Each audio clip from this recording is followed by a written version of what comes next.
चाल हम जब बात कर रहे होते हैं ना, तो वज़ीर-ए-आज़म साहब ने हमेशा यूथ की बात की है और अब उन्होंने यूथ काउंसिल के दूसरे बैच की मंजूरी भी दे दी है। वज़ीर-ए-आज़म काउंसिल के पैटर्न इन चीफ होंगे। उस्मान डार साहब को चेयरमैन मुकर्रर कर दिया गया है और काउंसिल जो है वो 33 नौजवानों पर मुश्तमिल होगी। बिल्कुल ऐसे ही, और इस हवाले से काबीना डिवीजन की जानिब से नोटिफिकेशन जारी कर दिया गया है। यूथ काउंसिल में खेल, तालीम, मजहब, मईशत और आर्ट से वाबस्ता नौजवानों को शामिल किया गया है और चारों सूबों आज़ाद कश्मीर से जो अमूर नौजवान के वज़ीर और वज़ीर-ए-आज़म यूथ प्रोग्राम के डेप्यूटी सेक्रेटरी काउंसिल का अरकान भी इसमें शामिल होंगे। ऐसे ही और मुआविन खुसूसी उस्मान डार साहब अब ये कह रहे हैं कि नौजवानों को मुल्की फैसला साजी में शामिल करने का जो वादा किया गया था हमारी जानिब से वो अब पूरा कर दिया गया और वज़ीर-ए-आज़म साहब की जानिब से खुसूसी दिलचस्पी पर उनका शुक्रिया भी अदा करता हूँ और यूथ काउंसिल में शामिल तमाम नौजवानों को मुबारकबाद भी पेश करता हूँ। बिल्कुल ऐसा ही है। सरबराह जो है वो कामयाब जवान प्रोग्राम ने कहा है कि काउंसिल एजेंडा मुल्की सतह पर नौजवानों को तरक्की देना होगा। पावर कॉरिडोर्स जो हैं उसमें नौजवानों की आवाज़ भी सुनी जाएगी। उनको भी वहाँ पर जो है वो सुना जाएगा कि वो क्या चाहते हैं, क्या होना चाहिए, उनकी राय को भी मुकद्दम समझा जाएगा। इसी पर बात कर लेते हैं। वज़ीर-ए-आज़म के मुआविन खुसूसी बराए उमूर नौजवानान उस्मान डार साहब हमारे साथ हैं। उस्मान डार साहब, अस्सलाम वालेकुम, good morning sir. Sir, youth council के इनिशिएटिव की अहमियत क्या है और जिस तरह से आप ये कह रहे हैं कि जो नौजवान हैं वो मुल्की फैसला साजी में शरीक हो सकेंगे, उनको कैसे शरीक किया जाएगा इस अमल में?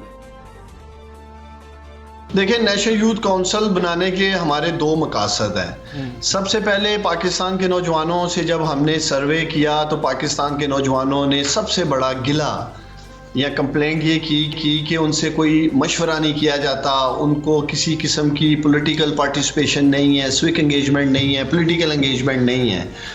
तो नेशनल यूथ काउंसिल में पाकिस्तान के मुख्तलिफ शोबों से ताल्लुक़ रखने वाले पब्लिक सेक्टर में जो इनकी अचीवमेंट्स थी, एक्सपर्टीज़ थी, उसको मद्देनज़र रखते हुए हमने ये 33 नौजवानों पर मुश्तमिल नेशनल यूथ काउंसिल बनाई ताकि इनको एक पॉलिटिकल पार्टिसिपेशन मिल सके। जो इनका गिला रहा है कि हमें सुना नहीं जाता, हमारी आवाज़ पावर कॉरिडोर्स तक नहीं जाती, तो सबसे बड़ा मकसद नौजवानों पर मुश्तमिल नेशनल यूथ काउंसिल बनाना, जो कि पाकिस्तान की 72 साल तारीख में पहली दफ़ा बनी और इसका भी मैं credit prime minister Imran Khan को देना चाहूँगा जिनकी हिदायत की रोशनी में बनी। दूसरा, इसको बनाने का बड़ा मकसद ये था आलमी सतह पर अगर हम कॉमनवेल्थ की बात करें, मुख्तलिफ ममालिक में यूथ फोरम्स के साथ काम करने के लिए, यूथ एक्सचेंज प्रोग्राम्स करने के लिए, उसमें नेशनल यूथ काउंसिल की ज़रूरत थी।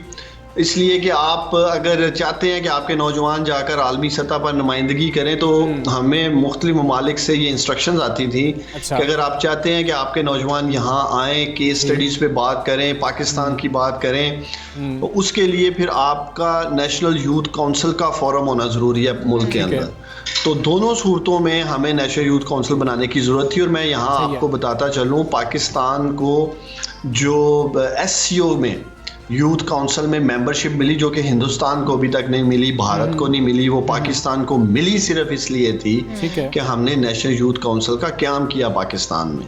तो ये भी क्रेडिट हमारी गवर्नमेंट को जाता है कि SCO की यूथ काउंसिल का मेंबर है आज पाकिस्तान। और उधर आलमी सतह पर हमारे नौजवान, जो हमारा पहला बैच था नेशनल यूथ काउंसिल का, मुख्तलिफ ममालिक में हमारे यूथ काउंसिल के मेंबर्स गए। डार साहब, ये भी जानना चाहेंगे कि यूथ काउंसिल की तश्कील कैसे होगी और नौजवानों की सिलेक्शन का मायार क्या होगा?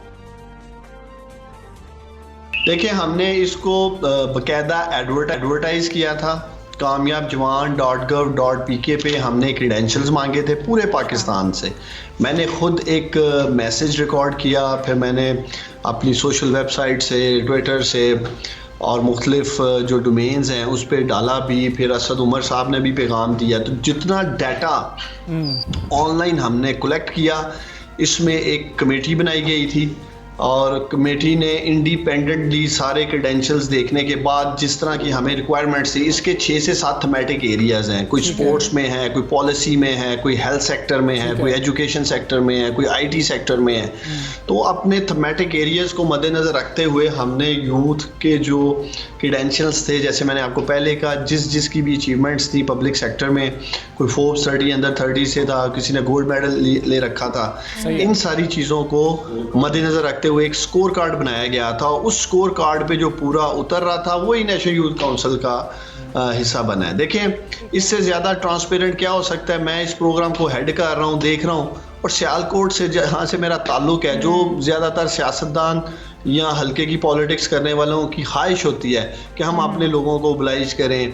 इसी तरह लोन्स जो मिल रहे हैं कामयाब जवान में या स्किल स्कॉलरशिप्स मिल रही हैं, तो उसमें किसी सतह पे इस चीज़ को हम मद्देनज़र नहीं रख रहे कि इनका किस सियासी जमात के साथ वाबस्तगी है, या ये किसी MNA MP वज़ीर मशीर का कोई रिश्तेदार है, या किसी सियासी बादशाह शख्सियत का रिश्तेदार है, या किसी बड़े सरकारी अफसर का कोई रिश्तेदार है।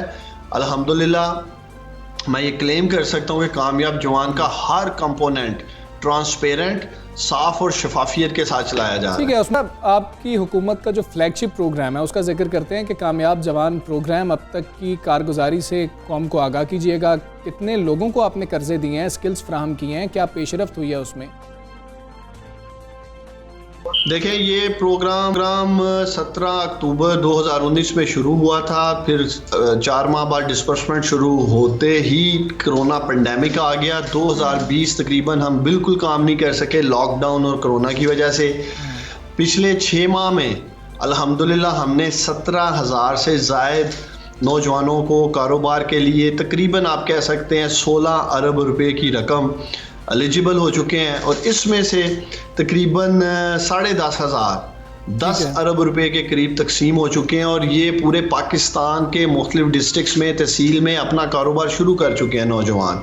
और इसी से हम इस डाटे को पब्लिक भी करने जा रहे हैं। अगले चंद रोज़ में 25,000 लोगों के लिए रोज़गार पैदा किया है अभी तक। 10,500 जो कारोबार लगाए गए हैं मुख्तलिफ कॉर्नर्स में पाकिस्तान के। और मैं यकीन दिलाता हूँ जो आपके नाजरीन हैं, जो नौजवान मुझे सुन रहे हैं, इसी साल अगले 3 से 4 माह के बाद जो हम चेंजेस लाने जा रहे हैं अगले 1 हफ्ते में कामयाब जवान में, हमारा टारगेट है अक्टूबर 2021 से हर महीने हम कम से कम 10,000 ख़ानदानों को, 10,000 नौजवानों को रकम तकसीम कर सकें, इनके 10,000 हर महीने कारोबार शुरू करवा सकें। अब उसकी तैयारी कर रहे हैं। एक माइंड सेट नहीं था, बैंकों के पास सिस्टम नहीं था, 2 लाख 4 लाख 10 लाख का छोटा लोन देने का कोई मैकेनिज्म नहीं था। उन्होंने भी अपने इंटरनल सिस्टम मजबूत किए हैं। तो मैं नौजवानों को यकीन दिलाता हूँ, मुझे इस बात का एहसास भी है, इदराक भी है। आप लोगों की उम्मीदें जुड़ी हैं कामयाब जवान प्रोग्राम से, हमारी हुकूमत से। तो इंशाल्लाह ताला कामयाब जवान प्रोग्राम इनकी उम्मीदों पे भी पूरा उतरेगा। और जो मेरा नौजवान कारोबार शुरू करना चाह रहा है, अपनी स्किल्स को, सॉफ्ट स्किल्स को, लाइफ स्किल्स को इन्हेंस करना चाह रहा है, इंशाल्लाह ताला उनको भी मौका मिलेगा। और दूसरा, health and well being, political participation और स्विक एंगेजमेंट के लिए भी जो हमारे मजीद प्रोग्राम्स आ रहे हैं अगले 3 माह में, उसमें भी इनके लिए इंशाल्लाह ताला बहुत कुछ करने को होगा। डॉक्टर साहब, किस तरह से नौजवान प्रोग्राम के हवाले से नौजवानों के जहनों में अभी भी बड़ा तजस्सुस पाया जाता है कि क्वालिफाई किस तरीके से करें और फिर किस तरीके से वो इससे इस्तेफादा हासिल कर सकते हैं, कर्ज ले सकते हैं और जवान जो है कामयाब जवान बन सकते हैं। तो इस तजस्सुस को भी ज़रा ख़त्म कीजिएगा। देखिए, पहले तो मैं नौजवानों को यकीन दिलाता हूँ, इसमें किसी किस्म की पॉलिटिकल इंटरफेरेंस नहीं है, पिक एंड चूज़ नहीं है, मनपसंद लोगों को नहीं दिया जा रहा। कामयाब जवान .gov.pk पे हमने ऑनलाइन सारा एप्लीकेशन फॉर्म डाला ही इसलिए था कि ये साफ और शफाफ और ट्रांसपेरेंट रहे। ठीक है। तो वो नौजवान जो मुझे सुन रहे हैं, वो कामयाब जवान .gov.pk पे जाएं। उर्दू इंग्लिश दोनों ज़ुबानों में फॉर्म अवेलेबल है, डाटा अवेलेबल है, ये पढ़ सकते हैं, उसके फीचर्स अवेलेबल हैं। कामयाब जवान की पूरी पॉलिसी उस पर पड़ी है। ठीक है। अगर इनको किसी किस्म की बिजनेस फिजिबिलिटी चाहिए, बिजनेस प्रपोजल बनाने में अगर कोई मसला मसाइल है, वहाँ 200, 400, 500 मुख्तलिफ बिजनेसेस की बिजनेस फिजिबिलिटीज भी रखी हैं। समेडा के साथ ये रब्ता कर सकते हैं, समेडा के रीजनल ऑफिस में जा सकते हैं। 21 पार्टनर बैंक्स हैं, उनकी ब्रांच में जाकर ये आगाही हासिल कर सकते हैं। बिल्कुल ठीक है। सबसे आसान मैं इनको यही पैगाम दूंगा कि ये कामयाब जवान .gov.pk पे जाएं। आज स्मार्टफोन तकरीबन सभी के पास है, तो ये उधर से जाकर सारी इंफॉर्मेशन ले सकते हैं, फॉर्म फिल करें। और पहले हमारा प्रोसेस काफ़ी स्लो था, जैसे मैंने आपको कहा कोरोना की वजह से उसको स्पीड अप कर रहे हैं। और जैसे ही ये फॉर्म सबमिट करेंगे, इनके फॉर्म को स्टडी करने के बाद इन्हें बैंक से कॉल आएगी और बैंक से कॉल थ्रू अगर ये कर जाते हैं इंटरव्यू में, पास हो जाते हैं, तो फिर इनकी थर्ड पार्टी आकर एक फिजिकल इंस्पेक्शन करेगी और उसके बाद इनको लोन जारी कर दिया जाता है। मुख्तलिफ किस्म की जो डॉक्यूमेंट्स रिक्वायर्ड हैं वो बैंक को ये दे दें। सही है। हमारा अगले चंद रोज में, जैसे मैंने आपको कहा, सारा डाटा डैशबोर्ड हमने बना लिया है, वो पब्लिक करने लगे हैं। अच्छा। उसके बाद नौजवानों के लिए हमने कामयाब जवान ऐप बना ली है, उससे इनको बड़ी आसानियां हो जाएंगी। हर किस्म का प्रोग्राम जो हम कामयाब जवान के बैनर तले चला रहे हैं वो सारी इनको हेल्प आउट की जाएगी। इसी तरह स्किल स्कॉलरशिप्स जो हम दे रहे हैं, ठीक है। पहली दफ़ा पाकिस्तान की तारीख में एक वज़ीर आज़म, एक हुकूमत जिसका विजन है हाई टेक स्किल स्कॉलरशिप्स देना, 70,000 से लेकर 1,25,000 रुपये तक। हमने लैपटॉप्स नहीं बांटे हैं चॉकलेट्स की तरह, हमने हाई टेक एजुकेशन दी है, टेक्निकल एजुकेशन दी है, जिससे एम्प्लॉयबिलिटी, रोजगार मिल रहा है राइट अवे। सर्टिफिकेशन अभी वो ले रहे हैं स्टूडेंट्स और उनको जॉब्स ऑफर हो चुकी हैं। तो ये डिफरेंस है PMLN और PTI का, प्राइम मिनिस्टर इमरान खान के विजन का। अपनी शख्सी तशरीह के लिए इमरान खान ने लैपटॉप के ऊपर अपनी तस्वीरें या नाम नहीं लिखा है। इमरान खान ने, प्राइम मिनिस्टर इमरान खान ने नौजवानों को स्किल इन्हेंस करने के लिए स्कॉलरशिप्स दी हैं, जो कि एक स्कॉलरशिप से 2 लैपटॉप आ सकते थे। लेकिन वो लैपटॉप्स का क्या बना? वो लैपटॉप्स तो चंद अरसे के बाद OLX पे और हफीज सेंटर और यहाँ मुख्तलिफ सेंटर्स में जाके नौजवानों ने बेच दिए। उसकी टेक्नोलॉजिकल शेल्फ लाइफ कितनी थी? 1 साल। तो ये जो हम कर रहे हैं, हाईटेक कोर्सेज दे रहे हैं हज़ारों लाखों की तादाद में नौजवानों को, ये इंशाल्लाह ताला एक खामोश इनकलाब है पाकिस्तान में। कामयाब जवान एक खामोश इनकलाब है जो आप देखेंगे आने वाले चंद महीनों में इंशाल्लाह ताला पाकिस्तान के नौजवान। उम्मीद करते हैं कि ये इनकलाब हम देखेंगे। उस्मान डार साहब, बहुत शुक्रिया आपका। सुबह सवेरे पाकिस्तान से आप बात कर रहे थे। अच्छा, वो जो हफीज सेंटर वाला मामला है ना, तब हम लोग भी स्टूडेंट थे जब ये लैपटॉप दिए जा रहे थे। लेकिन इसमें ये भी देखना चाहिए कि वो तलबा को भी ख्याल करना चाहिए कि आपको किस काम के लिए दिए जा रहे थे, और अगर आप लोग क्या कर रहे हैं, तो ये अखलाकी तौर पर हमारी पस्ती को भी जाहिर करता है कि हमें किस काम के लिए गवर्नमेंट कोशिश कर रही होती है, कोई भी अच्छे काम किए जा रहे हों, कोई फ़ायदे के लिए बात की जा रही हो, और हम आगे से क्या करते हैं। तो हमारे तलबा को जो है पढ़ाई की तरफ ज़्यादा ध्यान देना चाहिए, पैसों की तरफ जो है ना कम ध्यान देना चाहिए। हम देखें ना हमजा, हमारे बच्चों का कुछ रुझान तो ये है, और कुछ हमारा जो तालीमी हम देखें स्टैंडर्ड्स जो हैं वो हमारे दूसरे ममालिक से हम बहुत नीचे हैं। उसमें हम ये देख रहे हैं कि कुछ तो हमारी कोरोना ने कसर निकाल दी है, जो रहती सहती कसर, मतलब हम कह रहे हैं कि तालीमी निज़ाम वैसे ही थोड़ा कमज़ोर था। उसके बाद फिर जो कोरोना आया, उसके बाद जो रहती सहती कसर थी वो भी पूरी हो गई, और तालीमी निज़ाम को मज़ीद पीछे धकेल दिया कोरोना। बिल्कुल। हम जब नौजवानों की बात कर रहे थे अभी उस्मान डार साहब से, तो नौजवानों के लिए तो सबसे अहम चीज़ क्या है? वो है तालीम। तो उसकी बात करना बहुत ज़्यादा ज़रूरी है कि अब बजट आने वाला है, उस हवाले से भी बात करना ज़रूरी है कि तालीम को कितनी जो है इम्पोर्टेंस दी जाती है। हमारे जहन में तो यही आता है कि दुनिया में सबसे ज़्यादा इंपॉर्टेंस किसको दी जा रही होती है? तालीम के शोबे को दी जा रही होती है। तो नज़रें जो हैं वो एजुकेशन के बजट के ऊपर भी हैं। कोरोना वबा ने जहाँ मुल्क की मईशत को तहोबाला किया है, वहीं पर हम आला तालीम की बात करें तो इस आलमी वबा ने शदीद उसको मुतासिर किया। मुआशी बहरान की वजह से तलबा को यूनिवर्सिटी फ़ीस अदा करने में भी मुश्किलात पेश आ रही थी, जबकि दाखिलों में कमी और मुआशी सरगर्मियों की कमी से निजी और सरकारी जामियात भी माली बहरान का शिकार रही हैं। बिल्कुल ऐसा ही है। पाकिस्तान में देखें तो जामियात में दाखिला लेने वाले और यहाँ से दुनिया की दीगर जामियात जो पढ़ाई के लिए जाने वाले तलबा हैं, उनकी अक्सरियत में जो है वो गुम का शिकार रहे हैं। ये बेयकीनी की कैफियत जो थी यूनिवर्सिटी इंतज़ामिया और तलबा के लिए इंतहाई कर्ब का बाइस बनी रही है। इन मसाइल के हल के लिए हुकूमत और तालीमी जो माहिरीन हैं वो सर जोड़कर एक जामे पॉलिसी क्यों नहीं बना लेते हैं, या बनानी चाहिए भी, क्योंकि जितना हर्ज हमारे तालीमी शोबे का हुआ है, या हम हायर एजुकेशन की बात करते हैं, जिस तरह से हमजा बता रहे हैं कि या तो लोग बच्चे जो हैं वो एडमिशन्स ले नहीं पा रहे हैं, उनके पास दाखिलों की फ़ीसेस मौजूद नहीं है, और फिर निज़ाम भी उस तरह का नहीं है। तालीमी निज़ाम भी अगर हम अपना हायर एजुकेशन का देखें तो स्टैंडर्ड्स जो हैं वो हमारे उतने अच्छे नहीं हैं। पॉलिसीज़ इतनी जल्दी से तब्दील होती हैं जिससे स्टूडेंट्स जो हैं वो खासे परेशान रहते हैं, जामियात बहुत ज़्यादा परेशान रहती हैं, तहफ़्फ़ुज़ात का शिकार भी करते रहती हैं। हमारे साथ माहिर तालीम रेहान यूनुस साहब मौजूद हैं, उनसे जानने की कोशिश करें मसाइल हैं क्या, इनको हल कैसे किया जा सकता है। रेहान साहब अस्सलाम वालेकुम, गुड मॉर्निंग। वालेकुम अस्सलाम। सर ये बताइए, पहले तो हम कोविड की बात कर रहे हैं ना, हमने ये देखा जी कि मैट्रिक के इम्तिहानात नहीं हो रहे, हमने देखा इंटर के इम्तिहानात नहीं हो रहे, अब हम आला तालीम की बात करते हैं। ज़रा उसके क्या मसाइल थे, उसको शायद इतना एड्रेस भी नहीं किया गया, ज़रा 9वीं 10वीं 11वीं 12वीं को ज़्यादा एड्रेस किया जा रहा था। आला तालीम में जामियात को क्या प्रॉब्लम्स रही हैं?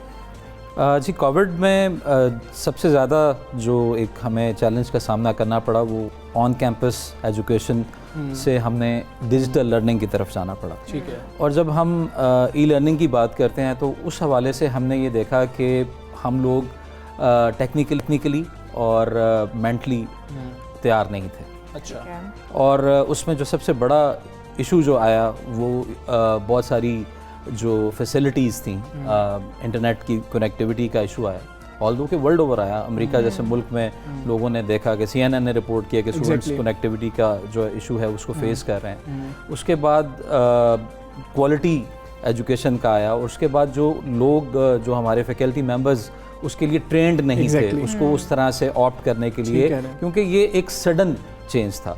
तो उसमें इस तरह के बहुत सारे चेंजेस आए। फिर यूनिवर्सिटीज़ जो हैं, हायर एजुकेशन में जो रिसर्च वर्क है वो बहुत बुरी तरह मुतासर हुआ। तो ये कुछ चीज़ें जो थी माली बहरान का कितना सामना करना पड़ा इस वबा की वजह से? जी, जिस तरह बाकी सेगमेंट्स जो हैं वो एक फाइनेंशियल हिट आया है, इसी तरह से जो एजुकेशन सेक्टर है उसको बहुत बुरे तरीके से इसने डिस्टर्ब किया है फाइनेंशियली। ऑल्दो कि गवर्नमेंट ने इसमें बहुत अच्छा एक इकदाम ये किया कि स्टेट बैंक ने ऑर्गेनाइजेशंस को लोन दिए, यूनिवर्सिटीज़ ने भी वो अचीव किए कि वो ऑप्ट किए और उन्होंने अपनी स्टाफ को जो है वो सैलरीज़ वगैरह पे की। लेकिन उसके बावजूद क्योंकि पूरी सोसाइटी, पूरा एक वर्ल्ड जो है वो इफ़ेक्ट हो रही थी, और उस वजह से स्टूडेंट्स को फ़ी देने में प्रॉब्लम आ रही थी, जिसकी वजह से जो हमारा ना सिर्फ प्राइवेट सेक्टर मुतासर हुआ है बल्कि जो गवर्नमेंट की जो जामियात हैं वो भी इसमें बहुत बुरे तरीके से मुतासर हुई हैं फाइनेंशियली। और still because we are still into the pandemic और अभी ये मामला चल रहे हैं, तो मैं ये समझता हूँ कि वैक्सीन के आने के बाद और जिस तरह से इस वक्त गवर्नमेंट ने फोकस किया है असातिज़ा को, स्टूडेंट्स को वैक्सीन लगाने के हवाले से, तो आई होप कि एक अच्छा इन्वायरमेंट दोबारा बनेगा और हम अब इंशाल्लाह रिफॉर्म्स की तरफ जा रहे हैं। बिल्कुल ठीक है सर। हम बात करते हैं तालीम की, फिर हम बात करते हैं मयारी तालीम की। ये जो इनके दरमियान एक बारीक सी लाइन है, इस फ़र्क को आप किस तरह से देखते हैं? हम बच्चे को तालीम दे रहे हैं या मयारी तालीम दे रहे हैं, इसके ऊपर हमें कितना फोकस रखने की ज़रूरत है? और फिर गवर्नमेंट का इसमें क्या किरदार होता है? हम देखते हैं बाकी ममालिक में बजट के अंदर एजुकेशन को प्रायोरिटी दी जाती है। आप देखते हैं कि हमें भी कुछ प्रायोरिटाइज करना चाहिए, बजट ज़्यादा होना चाहिए हमारा एजुकेशन में? जी, मैं इस पे डायरेक्ट बात करने से पहले एक बात करूंगा कि इस वक्त दुनिया जो है वो इनोवेशन की बात नहीं कर रही, वो they are talking about to innovate the innovation. तो वो अब इनोवेशन को इनोवेट करने की बात कर रहे हैं। तो उस हवाले से अगर आप देखें तो हम जिस तरह एक कैरिकुलम की गवर्नमेंट बात कर रही है कि सिंगल कैरिकुलम जो है वो करें, ये बहुत अच्छी चीज़ है, ये होना चाहिए। लेकिन क्योंकि स्कूल्स की आपने अगर पहले बात की, तो वो उसको इनिशिएट करने से पहले क्या हम उसके लिए तैयार हैं? क्योंकि जब हम एक इनिशिएटिव लेते हैं तो उसका ग्राउंड वर्क हमें देख लेना चाहिए कि क्या हमने उसके लिए कोई तैयारी कर रखी है। क्योंकि हमारा सबसे बड़ा प्रॉब्लम एज ए नेशन जो मैं ये समझता हूँ एक एजुकेशनिस्ट, वो मैनेजमेंट का इशू है। हमारे पास शायद रिसोर्सेज का उतना ज़्यादा प्रॉब्लम नहीं है जितना हमारे पास मैनेजमेंट का इशू है। अच्छा। अगर हम चीज़ों को मैनेज कर पाएँ अच्छे अंदाज में तो हम बहुत सारे इश्यूज जो हैं उनको आने ही ना दें और प्रोएक्टिवली उनको पहले से ही हम रिजॉल्व कर लें।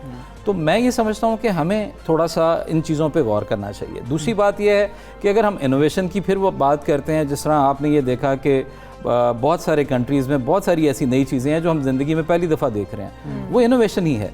लेकिन अगर हम अपने कंट्री की तरफ देखें तो ये इनोवेशन आती है एजुकेशन से, और अगर एजुकेशन जो है वो हमने उसको उस तरह से डिज़ाइन नहीं किया हुआ, उस तरह से हमारे जो फैकल्टी मेंबर्स हैं वो ट्रेंड नहीं हैं, हम उन रस्तों पे अपनी रिसर्च नहीं कर पा रहे, तो वो फिर एक हमारे लिए चैलेंज बन जाता है, एक सोशल चैलेंज बन जाता है। वो जो लोग जिनको हम वो चीज़ें पढ़ा रहे हैं जो कि आगे चल के वो 1-2 साल में वो सेगमेंट्स ही बिल्कुल ख़त्म हो जाएंगे, तो वो उनको हमें फिर आगे उनके लिए जॉब अपॉर्चुनिटीज़ या किसी और हवाले से अपॉर्चुनिटीज़ जो है वो हम नहीं तलाश कर पाएंगे और हमारे लिए एक और सोशल इशू क्रिएट हो जाएगा। बजट के हवाले से अगर हम बात कर रहे हैं, बजट आ रहा है, आपकी क्या एक्सपेक्टेशंस हैं कि बजट जो है तालीम के हवाले से कितना होना चाहिए, और क्या जो अभी तक हमारा तालीम के लिए बजट मुख्तस किया जाता है वो काफ़ी है? हायर एजुकेशन के हवाले से हम बात कर लें या वैसे बात कर लें? जी, मैं आई एम एन एजुकेशनिस्ट, मैं इकोनॉमिस्ट तो नहीं हूँ, या इकोनॉमी को उस तरह से पे बात करने से पहले मैं एक बात लेकिन मुझे पता है कि हम अगर समझ लें कि एजुकेशन है क्या और उसकी ज़रूरत क्या है, ठीक है, क्योंकि एजुकेशन हासिल करने वाले ने जो है कल को प्राइम मिनिस्टर भी बनना है, एजुकेशन हासिल करने वाले ने कल को जो है ब्यूरोक्रेट भी बनना है, उसने पॉलिटिशियन भी बनना है, उसने बाकी डॉक्टर भी बनना है, इंजीनियर भी बनना है, उस्ताद भी बनना है। तो अगर हम इस चीज़ को सामने रख के अपने एजुकेशन पॉलिसीज़ को डिज़ाइन करें तो मेरा ख्याल है कि हम बहुत सारे अगेन इश्यूज़ जो हैं उसको हम उस पर काबू पा लेंगे। बिल्कुल ठीक है सर। हायर एजुकेशन के लिए कोई एक चीज़ जो गवर्नमेंट को इस बजट में करनी चाहिए या गवर्नमेंट को कुछ रिफॉर्म्स लानी चाहिए, जो एक चीज़ आप एज एन एजुकेशनिस्ट समझते हैं कि ये थोड़ा सा जो है ना ये मामला कुछ ख़राब है, इसको बेहतर कर दें? कुछ कई चीज़ें होती हैं जो जहन में होती हैं, कोई एक चीज़। सर मैं इसमें जो मेरी ज़ाती राय है वो ये है कि जो हमारी हायर एजुकेशन के पॉइंट ऑफ व्यू से जो भी रिसर्च हो रही है उसको गवर्नमेंट जिस तरह की भी ग्रांट्स जो है वो दे रही है वो बड़ी स्पेसिफिक होनी चाहिए, वो सेगमेंट जो है मुतय्यन गवर्नमेंट को करने चाहिए, क्योंकि हम बहुत सारे पैसे रिसर्च के ऊपर लगा रहे हैं बट क्या उसके अकॉर्डिंगली हम उस तरह के पेटेंट्स मार्केट में लेके आ रहे हैं, क्या हमारी वो ज़रूरियात पूरी हो रही हैं? आज पाकिस्तान जो है उसके अंदर क्या जो है वो कोई ऐसा पोर्टल मौजूद है ई कॉमर्स का जिस पे पाकिस्तान के लोग अपनी प्रोडक्ट्स को बेच सकें, जो जिसको पाकिस्तान ही का कोई शख्स ओन करता हो? अगर कोई एक दो मशहूर पोर्टल्स हैं तो वो पाकिस्तान जो है उनको या पाकिस्तानी उनको ओन नहीं करते। तो मकसद ये है कि इस तरह के बहुत सारे चैलेंजेस, जिस तरह से वर्ल्ड चेंज हो रही है, हमें इस वक्त बहुत ज़्यादा फोकस करना चाहिए ई कॉमर्स के ऊपर। ठीक है, जिस तरह अगर बजट की आप बात करें तो हमें लोगों को, अपने बच्चों को यूनिवर्सिटीज़ में ई कॉमर्स की तरफ लाने की ज़रूरत है और उसके ऊपर हमें पैसा खर्च करने की ज़रूरत है। दुनिया इस वक्त, मैं एक बात आपसे कहता चलूँ कि एक एंटरप्रेन्योरल जो यूनिवर्सिटीज़ का एक कल्चर है उस तरफ जा रही है। Exactly. हमें अब एंटरप्रेन्योर्स को पैदा करना है, ना कि जॉब सीकर्स को। बिल्कुल ठीक है, बहुत शुक्रिया आपका। रेहान यूनुस साहब सबसे सवेरे पाकिस्तान था बने तो वो बता रहे थे कि तालीम के लिए गवर्नमेंट को क्या करना चाहिए और तालीम के लिए तो जितना भी काम किया जाए वो कम ही होता है। हम यहाँ पर एक ब्रेक लेंगे, ब्रेक के बाद कहीं मत जाएगा, स्टे विद अस।